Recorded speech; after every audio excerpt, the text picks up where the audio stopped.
As long as you didn't fall asleep during it, because it's kind of calming. It's not like an intro that goes, "Woo, we're here." It's more of a, I loved it. Yay. Hi, everyone. Welcome to the special event. Not the normal programming, but I'm so looking forward for you guys to meet Adam if you haven't met Adam already. He's been on several other people's channels, so I feel like you probably all know him. However, I'm super excited to bring him to this side of the family and for you to meet him. And he's going to prepare us for some of stuff happening in 2024 here in regard to astrology and what's happening with planets and how that affects us. And Tipnicity says he's great.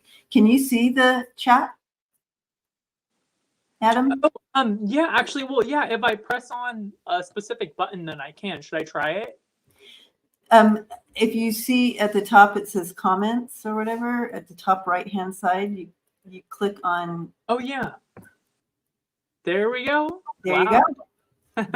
They're all chit-chatting to you and saying hi. So, hi, everyone.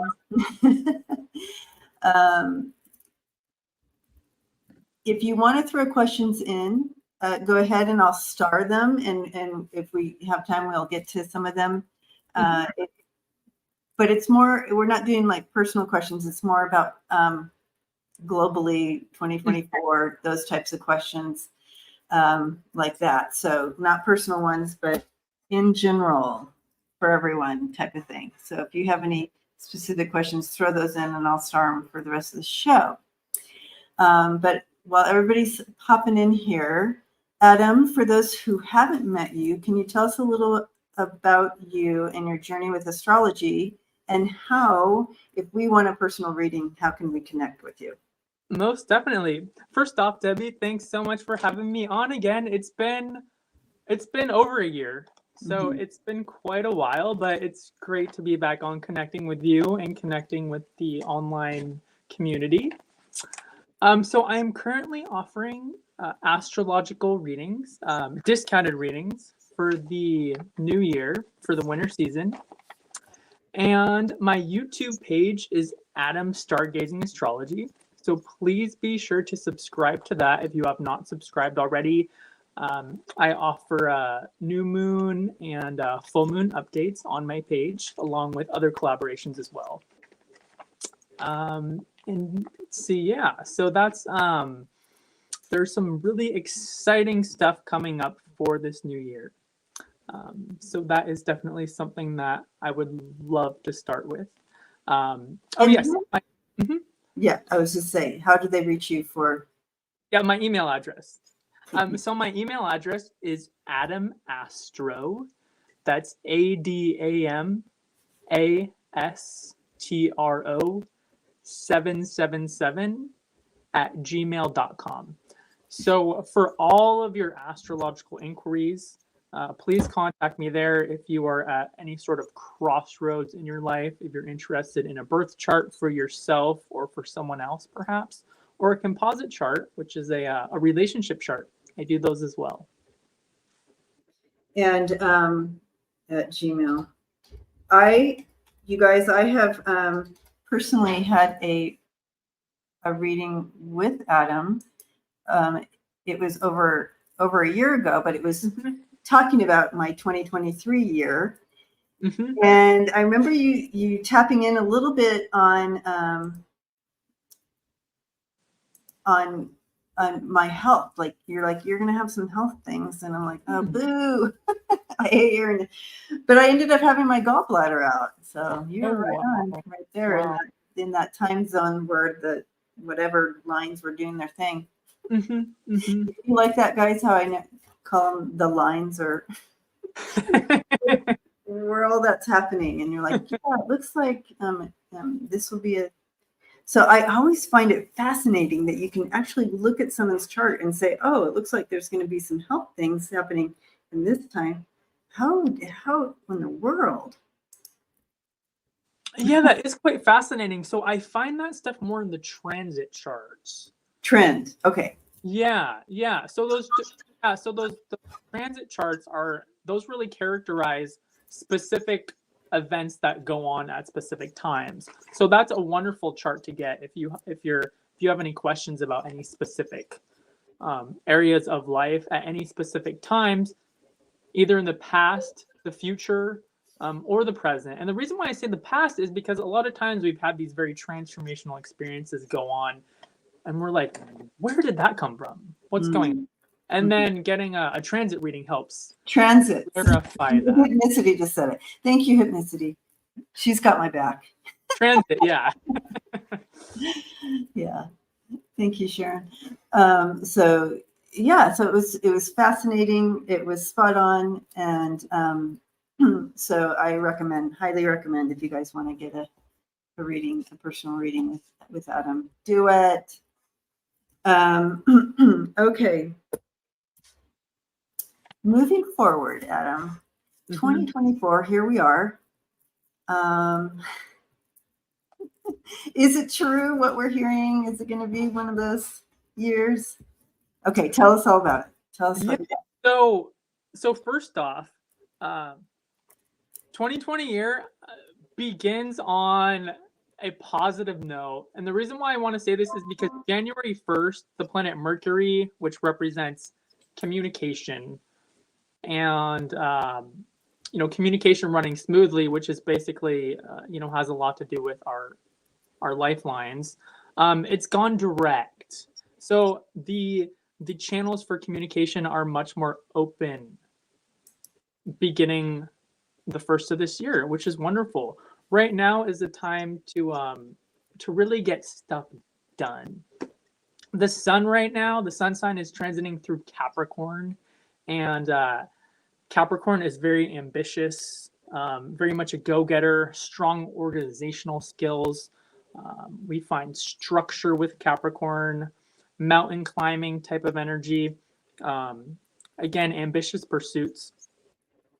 And following that, January 4th, which is tomorrow, we have the planet Mars, which represents our energy. Mars is going into Capricorn as well. So Mars in Capricorn gives us that extra boost for ambitious. For being ambitious? For being ambitious, for being courageous. This is great for our vitality. It's great for our ambitious pursuits. That being said, Capricorn works really well with structure and with organization. If we do not have our structure in our organization cleaned up, we're not going to be able to move ahead, and we're not going to be able to really take in this energy that's going on. Okay. Yeah. So the silver lining with this, what we need to watch out for having all this Capricornian energy is that in tarot, Capricorn rules the devil. And when we have Mars in a sign that rules the devil, things can sometimes get a little crazy. Saturn is also ruled by Capricorn. So what we're having here is we're having a combination of Mars and Saturn together. This can bring up repressed anger. So we need to watch out for, how we're directing and how we're controlling our anger if we have anger issues here. We don't want to let things get bottled up. However, on the other hand, we also, want to have constructive outlets for that. So really being aware of if we're reacting instead of responding, and then taking that opportunity to kind of do some work. Are we projecting some anger issues that have been stuck in there? We want to release. We want to understand. So this offers us a season of understanding some repressed stuff that could be hidden. Yes. Okay. Yeah. So it's going to be interesting to see how these next couple weeks play out on the political spectrum. The reason why is because Capricorn rules the natural 10th house in the chart, and the 10th house is all about politics and all about the public image. And a lot of times Mars can lack a filter. We have the planet Venus, which is all about compatibility and relationships. Mars is all about getting ahead.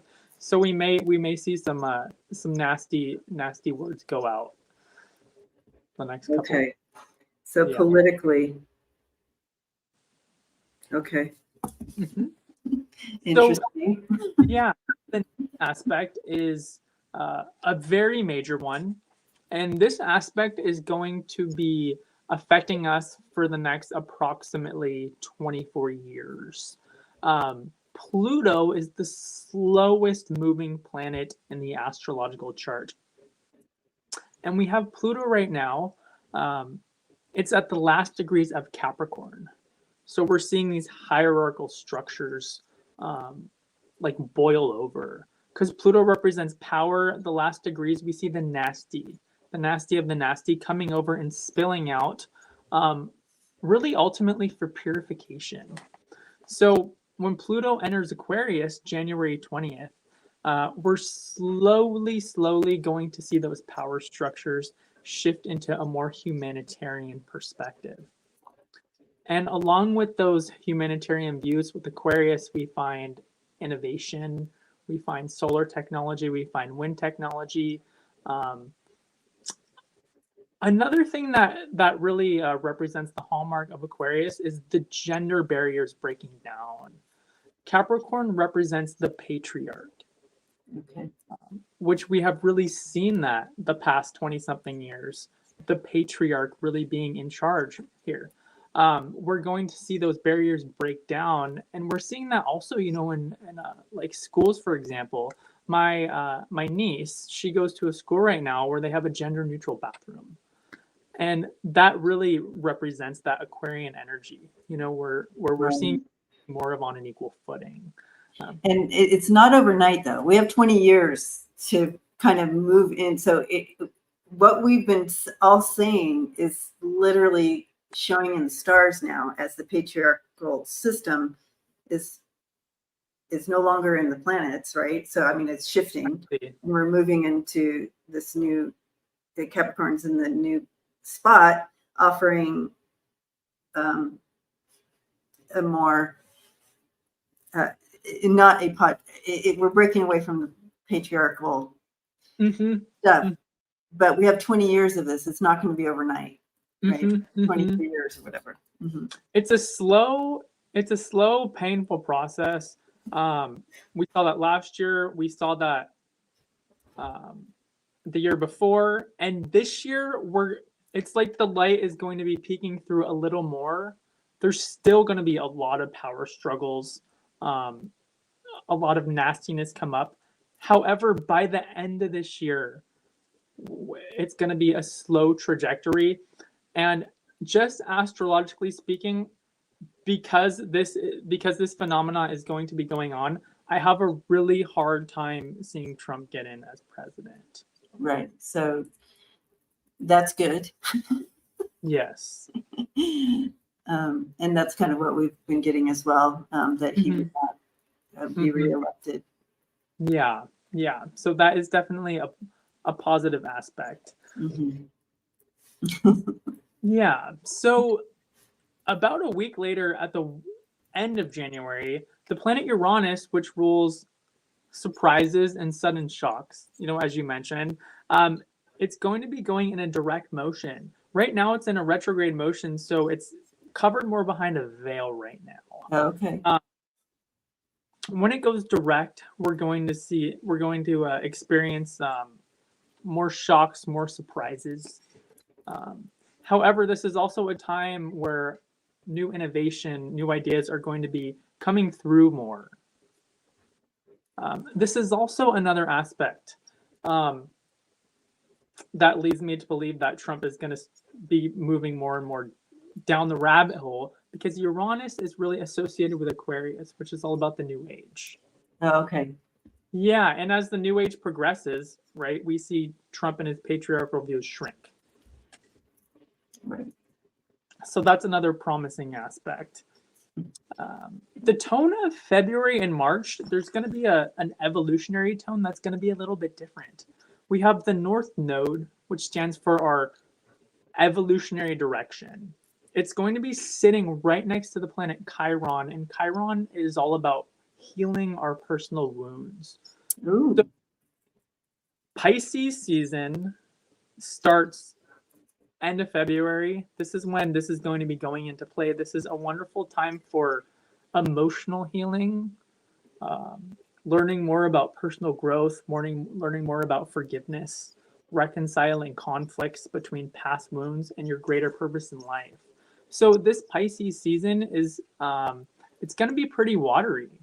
And it's really a time to connect to your loved ones, to connect to yourself on a personal level, and see where you can forgive and let go of past wounds in order to move on and in order to evolve. So that's an aspect that hits more of like home, you know. And a way to tie this in the collective is that, you know, when we're all doing our own personal homework, right, we're helping the collective as well. That's right. I mean, we're literally, you know, do your own work, and it literally is changing for the whole. Yeah. So that's a wonderful sort of healing aspect. So April's gonna have a bit of a different tone, right? March brings us in, April brings us out again. We have the planet Jupiter, which represents positivity, philosophy. It's this warm, fiery, open nature. It's going to be sitting right next to the planet Uranus. And whenever it sits next to Jupiter, it expands it and it blows it up. So this is a time for travel. This is a fun social time, a surge of new ideas, a new surge of innovation. Our hunches and our intuition may be spot on at this time, are very heightened. Uranus is the planet of technology. It's the planet of genius. It's the planet of new ideas. So not only is it direct, but it's also that Jupiter energy is going to be expanding it and most likely further pushing that old patriarchal energy to the side at a rapid pace. So are you seeing also April, because I really I had some hits that that this year was going to be significant in regard to technology advances. So would April be one of those months that we might see some of that coming out? Yes. Yeah.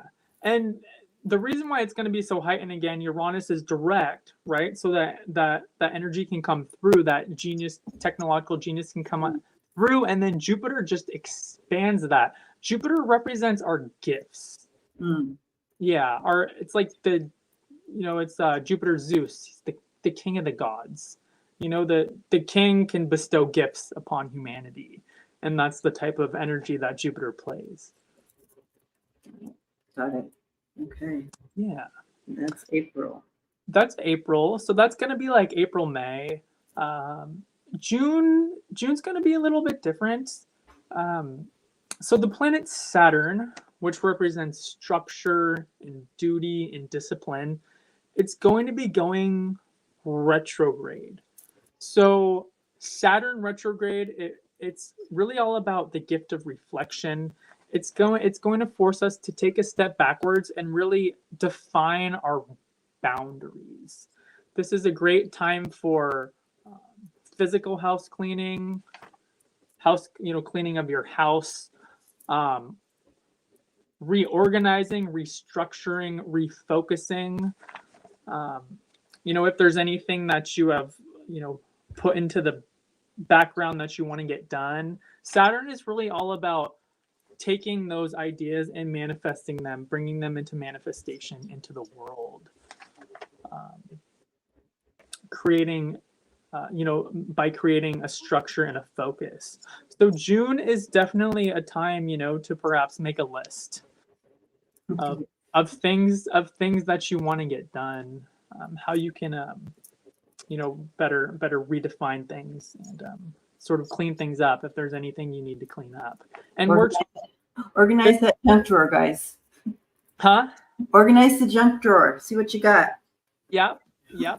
Saturn is very focused on the material realm.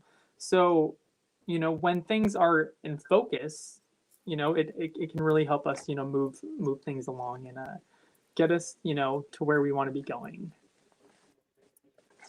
So the last major aspect that I'm going to be talking about is Pluto with a slight retrograde motion back into like the last degrees and last minutes of Capricorn. So this is the final retrograde of Pluto. This is going to be going on from early September to early October. And what is so interesting about this is that this is happening a little bit before the election. We're seeing the final straw. So just be aware of any surprises that may happen and anything that may boil up and spill over at this time. All of that's very possible. But what is very promising is that come mid-October, for the next 20 plus years, Pluto is going to be in Aquarius. Yep. Right. So there's going to be one last little bump and then it goes. Yep. Before the election, we're going to have to, it's almost like, a lot of us are going to, probably be seeing Trump, or a lot of the Republicans, and we're really going to be going like, seriously? Like, really? Like, wow. Like, these are acts of desperation, like some major desperation with the power dynamics, because they're evolutionary shifting, and there's kind of nothing that they can do about it, but it's that, that gripping on. Yeah. And we kind of, we're all, but interesting that it's playing out in the stars as well, because felt that, But the thing here, you guys, is we are moving forward. We can't stop the stars, right? We can't stop the Pluto going into Aquarius here it's going. We are in expansion. We are in, we are moving forward. So we might see some kickback from those who are fighting this movement forward. But we're still moving forward nonetheless, right? So this change is still happening nonetheless. They can't stop the stars. Yeah, exactly. And it's always important to remember about the retrograde motions. It's like 2 steps forward when it's direct, 1 step back when it goes retrograde. And it's just this constant push and pull that just keeps going on with time. But we still get those 2 steps forward. Yep. And then there might be 1 step back, but it's still forward, that 1 notch, right? You guys. Yep. We got this. We got this. And another really neat thing too is that this is, Pluto, because it's the slowest moving planet in the astrological chart, it has the most long-lasting change. Evolution. We're talking like evolutionary change here. Okay. Wow. Mm-hmm. Wow. Evolutionary. Yeah, I mean, I would almost say, for years we were hearing about the age of Aquarius and the dawning of the age of Aquarius. I would say, I mean, personally, I would almost say like this would be like an introduction. This would be like, all right, now we're in the age of Aquarius as soon as Pluto goes in. Right. Just because of the power with the mass that Pluto holds. Yeah. So this is for reals. It's for real. Yeah, it's exciting. It is exciting. That is exciting. Mm-hmm. Anything that you see, moving into this next year, closer to November, anything that you want to share in regard to the Biden-Kamala team going and getting back into the... What do you see in the charts? Yeah, so I have some pretty interesting analysis on both of their charts. So I'll start with Biden here. So Biden's birth chart, or his natal chart, he has a lot of Scorpio energy. So he has his sun sign in Scorpio. He has Venus, which represents relationships. That's in Scorpio. He has his Mercury, which is communication. That's in Scorpio. He has Mars, which represents his energy in Scorpio. So he's that kind of makes. I don't know much about signs, but I do know a little bit about Scorpio, and that makes sense to him. Yeah. So Scorpio has the amazing ability to regenerate. So it's powers of regeneration. It's by the planet Pluto, and Pluto rules the underworld.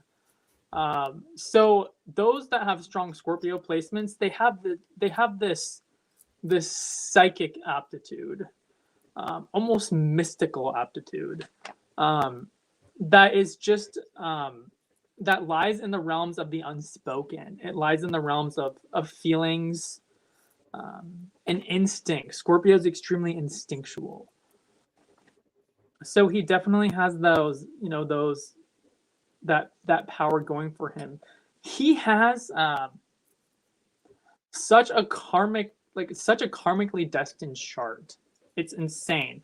First of all, he has a lot of those water aspects in the 12th house, which is a water house. And that house has a lot to do with karma and unseen forces. So that's one thing.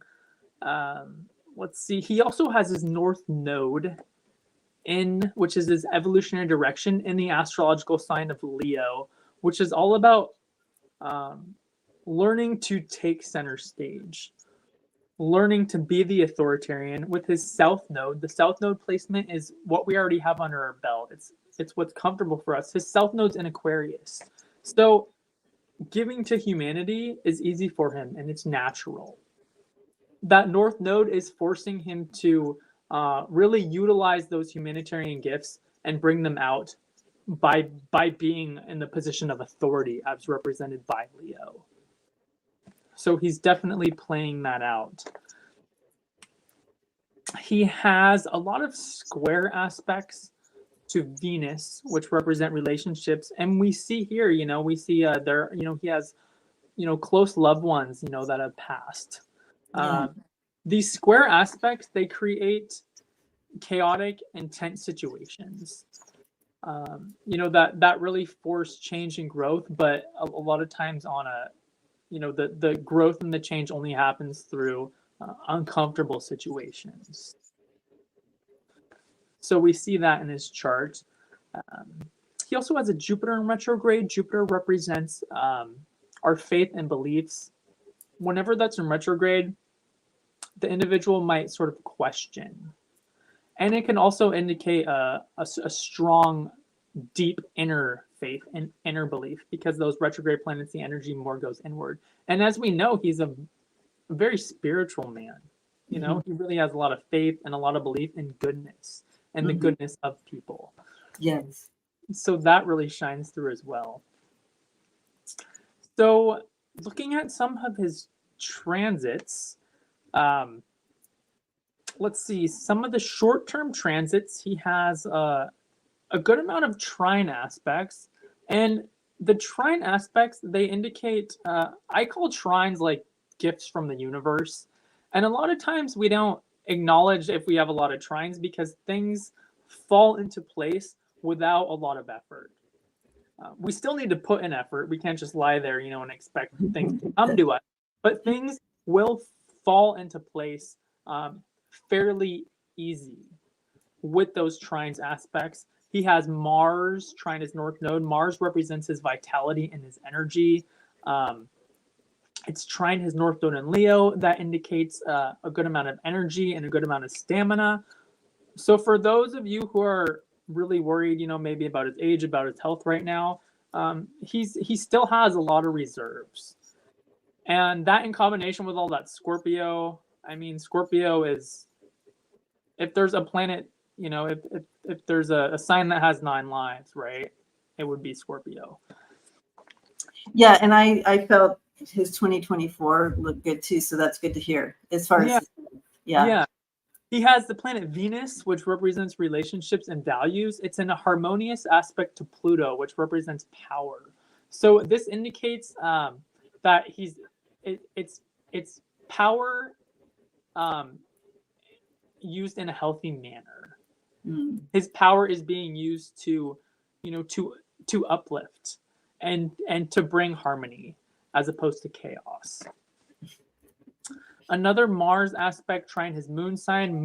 The moon represents the emotions. Mars represents his energy. So this is a good balance, showing that he won't let his emotions get in the way and create chaos. He also has the last aspect here. He has Venus, which for Scorpio is kind of hard, I think. Yeah, I mean Scorpio. So Scorpio, because he has a limit before he'll strike you. You know what I mean? Exactly. Scorpio wants tied in with Scorpio is that strong cycle of death and rebirth. And with that is new beginnings, new endings, new beginnings, new endings. And another part of that Scorpio energy, it can be like, all right, like I want to end this. So I'll abruptly end it and it'll be intense, right? So I can start something new. So he's not someone who kind of lingers around and wastes time and golfs. He really is like the opposite, the absolute opposite of Trump. Yeah. So the last aspect is Venus, which represents sociability, people values. That's sitting right on his ascendant. So the ascendant has to do with really how you're appearing to others. That is basically great for popularity. A Venus conjunct ascendant. It's personable. It's sociable. It's his values. Lining up with the values of others. It's a very harmonious aspect. Yeah. So those are the short term. So his long term aspects are overall pretty harmonious. He has the planet Uranus, which stands for innovation. It's in harmonious aspect to his midheaven. So the midheaven is the highest point in the chart, and it represents your goals and kind of like your goal and your ego consciousness. What you see as like a grand idea high up in the sky, that's like the midheaven. So Uranus is really all about new ideas, new innovation. This man is along for the ride. He really is. He's not resistant to change. He is here to to really usher in and represent the new. Yeah. He has Neptune trine Jupiter. Neptune represents our spirituality, our creativity, our faith. Jupiter represents our beliefs. And a trine aspect, this is one of the most humanitarian aspects you can have. This aspect can almost be like a bleeding heart. Someone who really like cries, over every little dead animal or every little this or that. This is one of the most creative, compassionate aspects. So he has that in long-term transit. He has Saturn. This one's a little more challenging. He has the planet Saturn squared his ascendant. Saturn represents our structure and our limitations, and whenever it's in a square aspect, it could indicate some more limitations and more structure imposed upon him. That he's going to have to work through. So what I'm really seeing here is all these ideals for a better future, but then roadblocks. Yeah.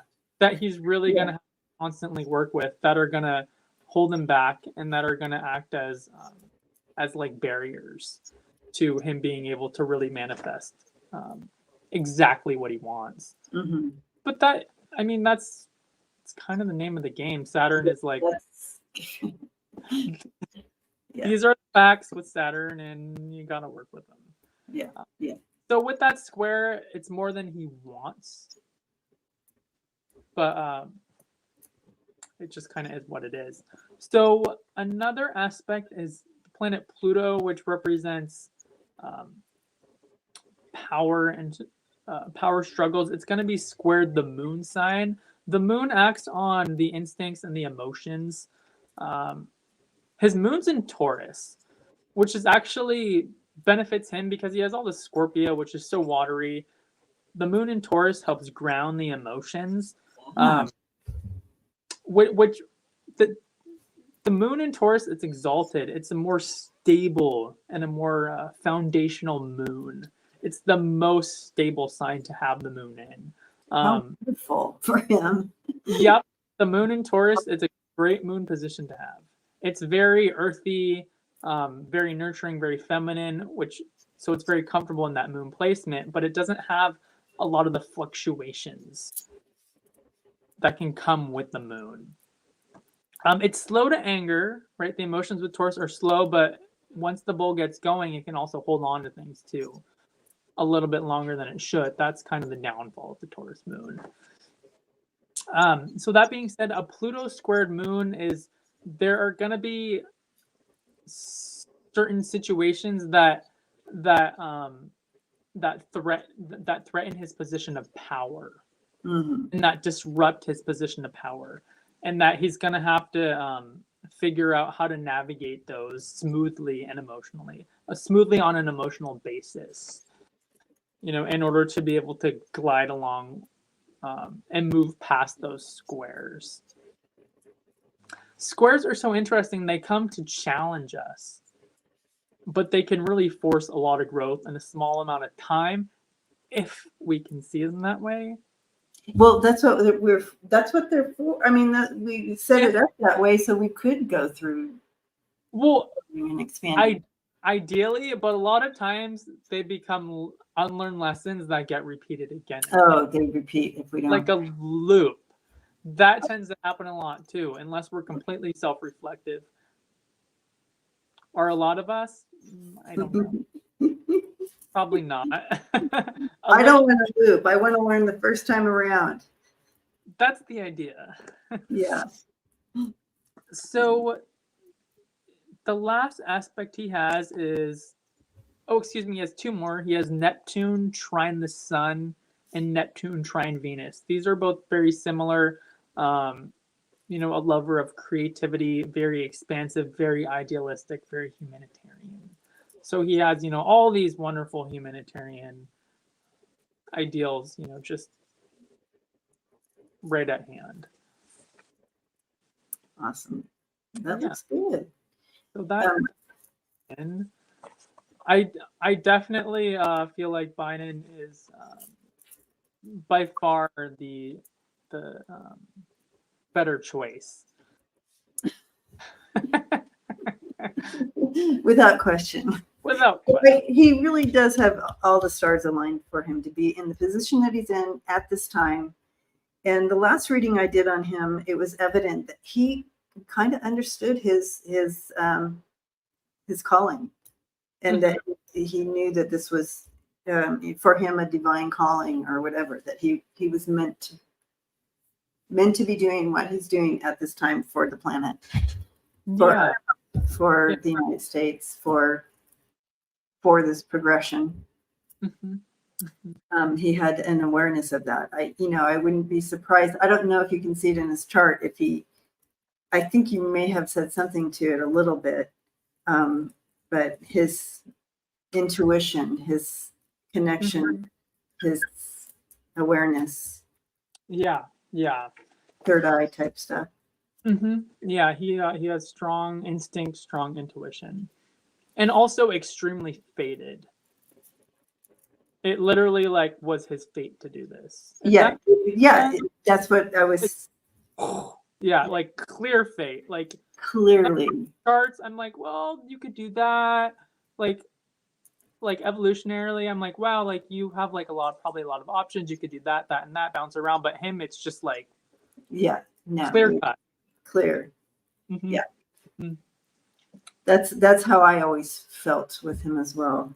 And that he kind of knows that. He has an inkling to that. All right. Any more on him, or did you want to jump over to Kamala? I'd say, let's jump over to her. And I personally don't really know a lot about her. I know a lot about her astrology. So if there's anything you want to add, okay. Yeah, please. Okay, so she let's see here. So she was born exactly during the full moon.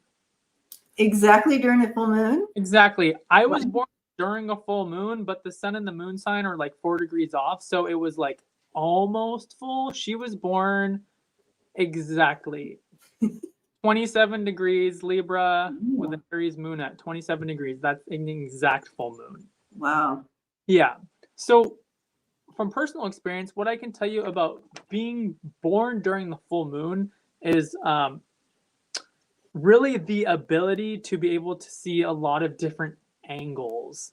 And the reason why is because the sun and the moon sign are the most pronounced astrological aspects that have to do with who we are. And whenever they're in oppositional aspects, you're looking at both sides of the spectrum. So with her, the mode is cardinal, which is all about initiating. So she is a strong woman. Even though she was born during a Libra sun sign, she has an Aries moon. So this is very much a pioneering spirit. That Aries moon has the need for independence and the need for strength. And we see it in her physicality too. You know, I believe she's tall. She has this very strong appearance, you know. So her sun sign in Libra makes her want social justice, makes her want fairness. I believe she was a lawyer. Is that correct? She's an attorney. Yeah. And was she a judge as well, or not? No, she was not a judge. Not yet. Not, you know, I was gonna say. Not yet. And the reason why, so she has sitting up on the midheaven, which is the highest point in the astrological chart, she has the planet Saturn. So she has what I would call an elevated Saturn. And those individuals that have a very elevated Saturn, they take responsibility to like the nth degree. So even though she's behind the scenes and we don't hear a lot from her, you can best believe she's not out golfing or partying. You know, she is doing her due diligence. She was the Attorney General of California. That's right. I knew she. Yeah. And where is her Mars? Paisley wants to know.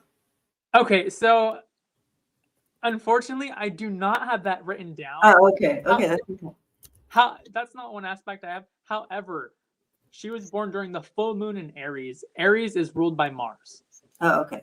Yeah.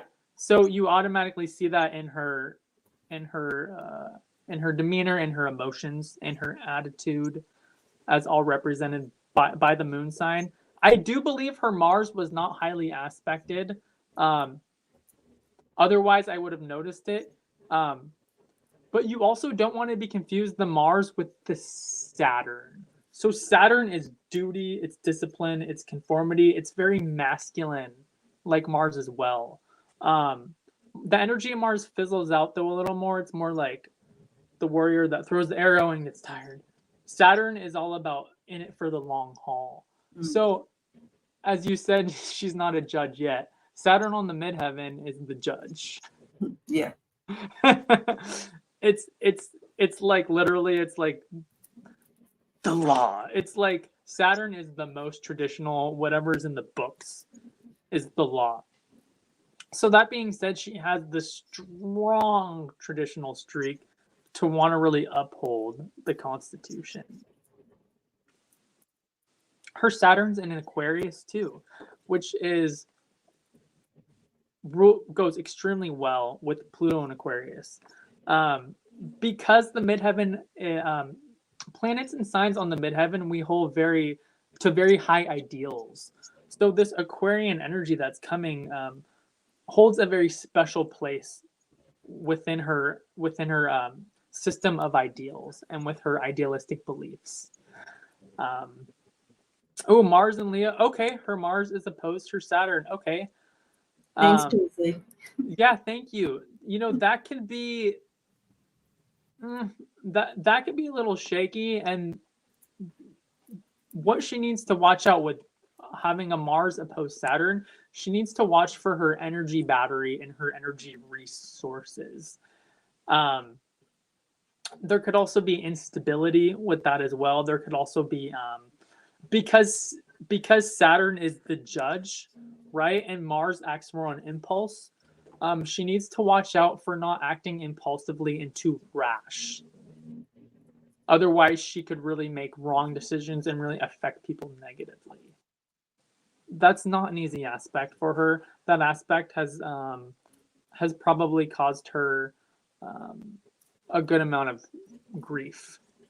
Yeah, and they're both in fixed signs too. Leo and Aquarius are fixed. So the I fixed feel, less, right? So she has a harder time seeing that. I feel like she worked a lot of that out in her younger years. Good. And knowing her history, I feel like she figured that energy out early on. Like it bit her in the butt a few times, where Good. she no longer is basically ruled by it. She knows that part about her. Good. Is Yeah. what I'm seeing here. Yeah. Yeah. With that Saturn position, she's really in the position of a lot of authority and has the ability to really make decisions about other people's lives. Yes. And she yeah. had to put that under control there. Mm-hmm. Okay, yeah. So that Mars opposition Saturn, that was probably a big balancing act for her. A lot of times with those oppositions, it can act like a teeter-totter, really one way, really the other way. So yeah, trial and error. Mm-hmm. Paisley says the third and the ninth houses probably helped that. Third and the ninth, those are more flexible. The third, those are considered mutable houses. Her north node is in the first house, which is all about being a trailblazer, being self-directed. Opposite that is her south node in the seventh house, which is all about working with other people. The south node is the tools we already have under our belt. So she's already she works with others easy. It was her mission to be a pioneer this life, and we see right first woman vice president. It's the pioneer. So you're sort of evolutionarily forced into these roles.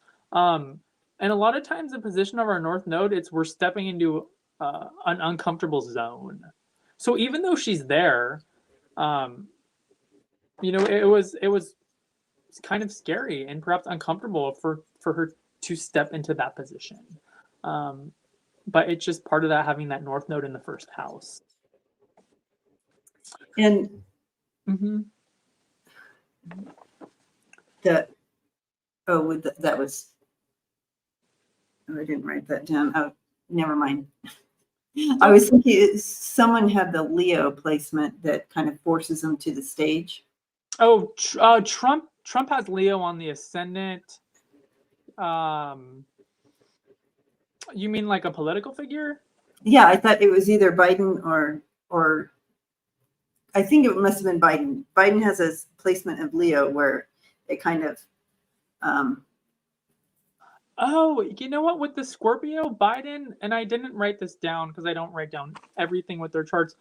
Oh yeah, Biden has the North Node in Leo. Yes. Yeah. So he's forces him to the stage there. Yeah, he's stepping in that, and it's the North Node is our growth. It's like we're going into the kind of an uncomfortable zone, but it's where we need to grow and where we need to evolve. Whether you like it or not, this is where you have to be. On the front, on the stage here. But back to Kamala. I mean, her chart just reads her perfectly. I mean, that's just. I mean, down to her parents were, one of her parents, I think. I mean, or both. They were immigrants, weren't they? That's what I'm not quite sure about. I haven't done a lot of research on her history. I feel like she's first generation here. You know what I mean? So again, pioneer. Yeah, that's also another thing as well too. Yeah, as far as that ethnic. So the last thing that I wanted to talk about with her, so she has a grand trine aspect pattern. She has a lot of trines in her chart. So what's interesting about the trines is that, so the energy is more static in a trine. It's not so dynamic, and it's more fluid. So this indicates that she's, first of all, really multi-talented, understands and grasps concepts really quick with the trine aspects.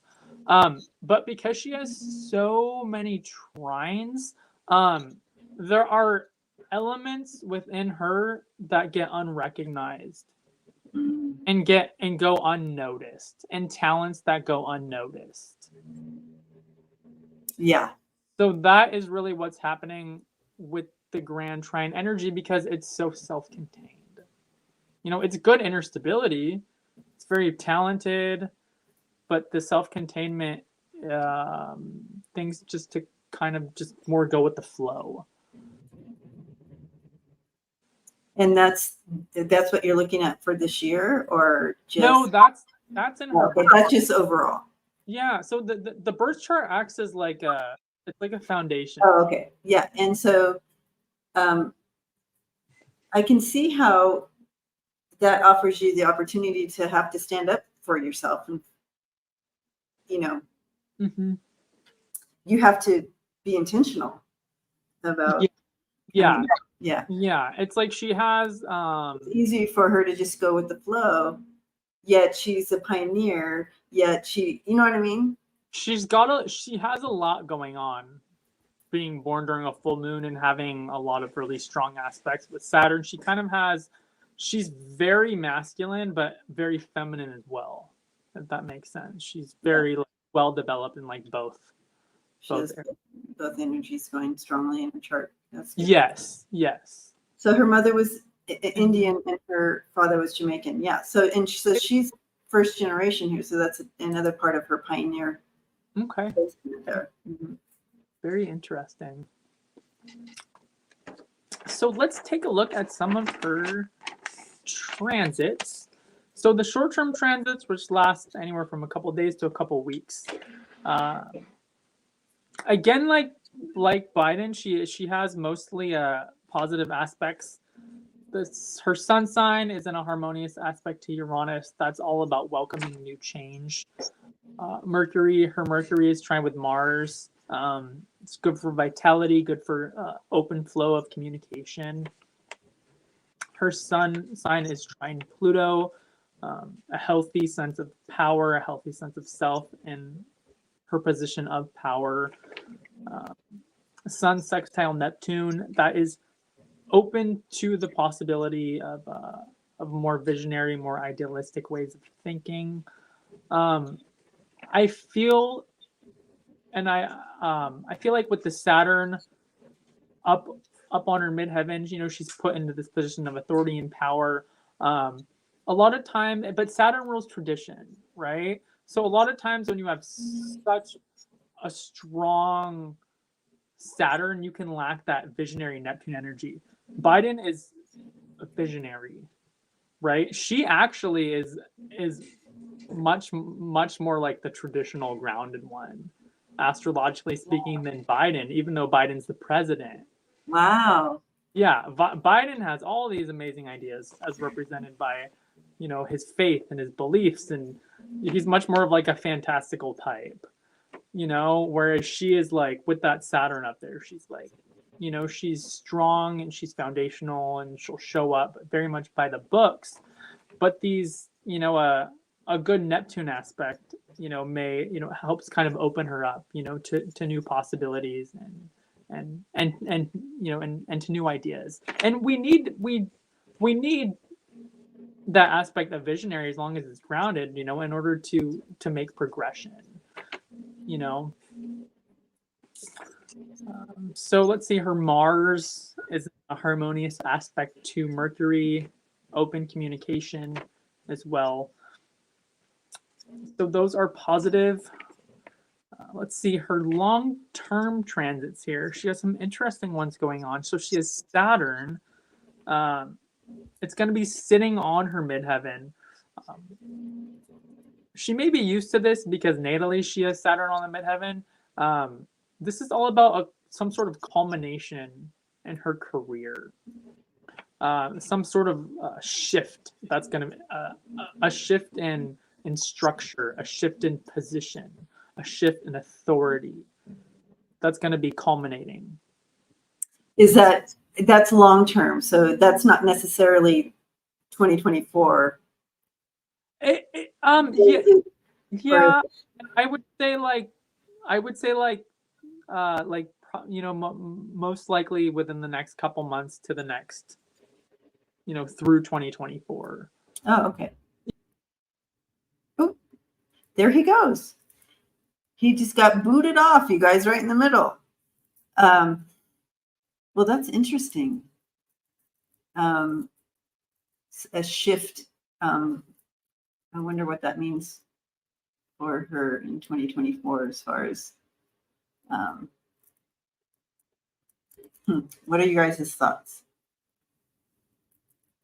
Oh yeah. Yeah, she was good at that. Hilda, I loved when Kamala Torin-Devar, when she was a senator.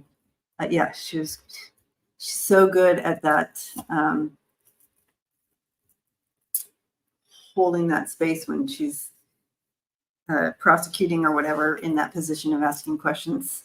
Yeah, she doesn't let anybody get away with anything, right? So I don't see him coming back in. It's interesting. Maybe his power went out or something. Okay. Let's see. I'm just going to look at these questions. We're at time anyway. I'll have to have him back on, you guys, so we can ask questions and all that. And all these questions literally are for him. All right. We do have a couple. Leo says, hi guys, I had a reading with Adam. He was great, thorough and accurate. Same with me when I had a reading with him. Wonderful, accurate. And I can say that because I'm on this side of the year that he read. So yeah. Ooh, my door just fell this way. Yeah. So anyways, since we're at the end, anyway, come back on in about 5 minutes. I'm going to do inquiring minds, and so we can dive into questions in regarding current topics. And blessings to you. Thanks for hanging out with us and coming and meeting Adam. And hopefully I will get to have him back on in about a month or so. We'll see if we can get him back and get some more info. And Melody, maybe not. I see Biden being fine this year, so that's why I was asking about. Oh, does that mean does it mean 2024 or? But anyway, all right. Blessings to you all, and I'll see you in a few minutes on Inquiring Minds. Love you guys.